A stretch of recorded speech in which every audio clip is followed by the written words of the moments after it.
Hi Smartest, I'm going to show you how to make paper beads. I have some paper strips.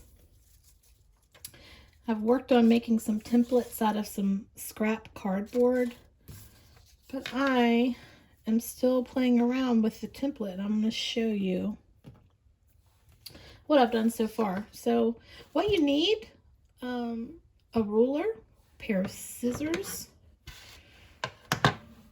some glue. This is tacky glue, but you can use Elmer's glue. In fact, we use Elmer's glue when we do this in the art room. And you need some type of cylinder that you're going to wrap your paper around to create your bead.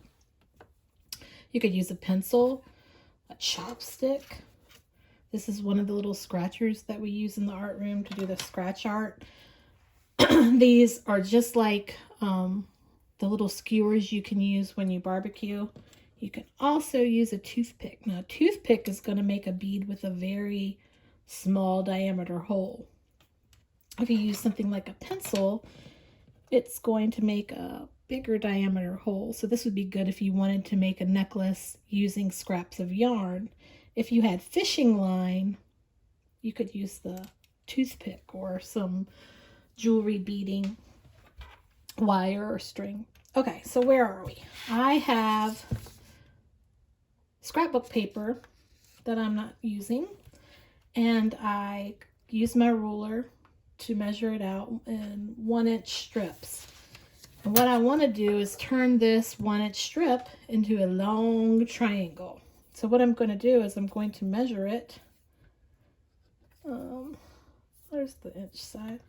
So it's 1 inch, and I want to do it right in half. So like right at the little half mark, I'm going to make a little mark.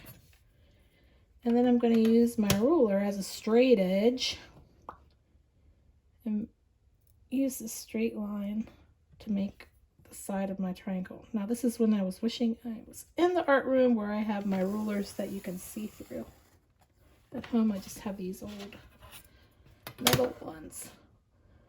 But it's gonna work. Alright, so I'm gonna get the other side. Oops. Not a big deal. That's why I do the lines on the white side of the paper so I don't mess up my pretty pattern. But even if I had used this side, once it's wrapped around the bead, you're not going to see it. So now I'm gonna need to put my bifocals on. I'm gonna cut these strips. And I'm gonna save the little pieces that I trim off of this, because those can be beads too. I actually tried it out before I taped, before I videoed. And it really didn't matter that they weren't symmetrical. I'm going to do that all the way to the end. Set that aside. So let's see. I did the last one. I'm going to do the little skewer. So what I'm going to do is I'm going to line this up. You want to roll it straight. Once you get started, it's easier. So you're just going to go kind of slow. You want to try to make sure you're not going crooked. If you go a little bit crooked, it's okay. And the more you do it, the easier it gets, right? Just like with anything. And go all the way to the end. So cool. And then I'm going to put a little dot of glue. You don't need too much. And I just let the extra go around, and it helps stick it. They used to make these beads in the Victorian age out of scraps of wallpaper, and then they would use beeswax to coat them. And they would make curtains. And then in the 1920s and the 1930s, during the Depression, women would use scraps of paper, magazines, newspaper, and they would make beads to create jewelry. So there's my little bead. Cool. So here's what I've made so far in my attempts. So this is the 1-inch strip cut in half to make a shorter bead. The longer your strip is, the more round you know, the thicker it's going to be.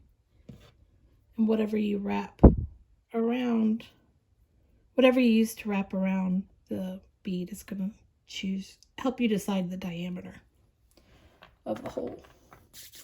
So this is one that I bought from a local church that was having a bazaar.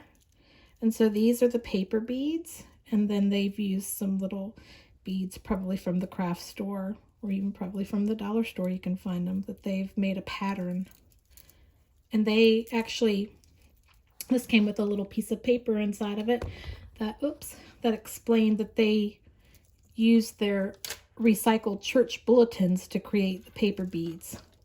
And they would make jewelry and sell the jewelry to raise money for their mission trip. Very cool. That would be a neat club to create jewelry to sell. I know we had some bracelet making with the rubber bands. Anyway, what do you guys think?